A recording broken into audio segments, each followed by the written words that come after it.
Let's look at some history again. Tile setter, a person skilled in precisely and quickly placing decorative tiles and wet mortar. Kind of looks like the Flintstones.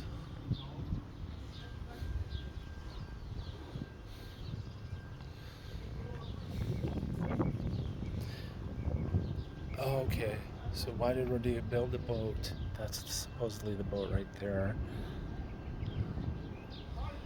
A stylized boat is included in the Gili festival, representing the one that brought the bishop back to his people. Cool as heck.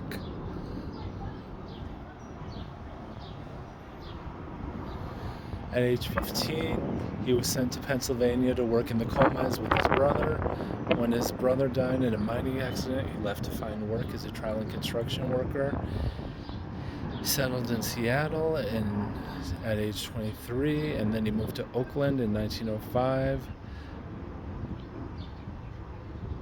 In 1912, his marriage collapsed, divorced his wife, left his family never to make contact with them again. Okay, that's sad. Began a new life as a roving day laborer that lasted until 1921, when he bought a house on a triangle-shaped lot in the working-class neighborhood of Watts. At the age of 42, he began building the structures that evolved into the towers.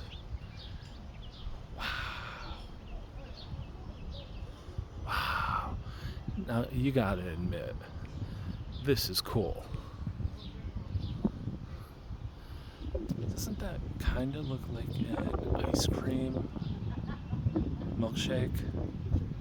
Kinda. That kind of reminds me of R2-D2. Painstakingly made of society's leftovers, the towers comprise 17 structures decorated with approximately 100,000 ornamental fragments.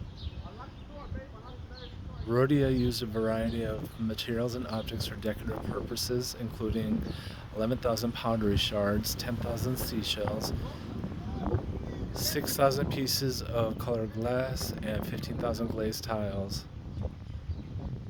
He used objects such as tools, faucets, handles, heating grates, gears, and metal molds to make decorative imprints on the walls and floors. He also recycled many different types of china, mirror pieces, Chinese figurines, hundreds of rocks, and a variety of other materials. Wow. Amazing. This is the cool shit.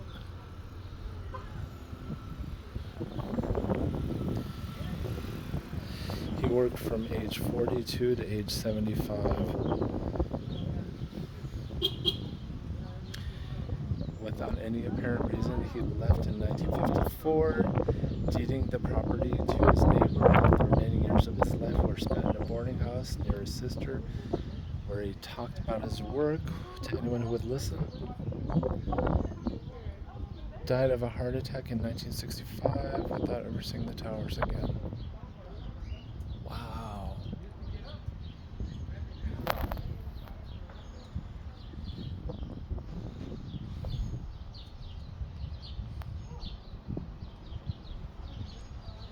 So super cool.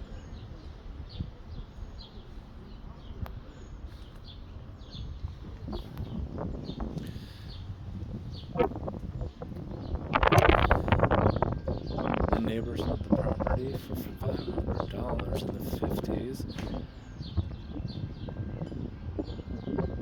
The towers were then vandalized and the house burned. Rhodia's house burned.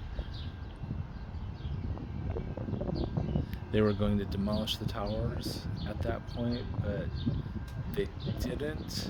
And then in 1959, William Cartwright and Nicholas King discovered the towers and became determined to preserve them. They located Montoya, the new owner, and bought the property for him for $20 with the promise to pay more.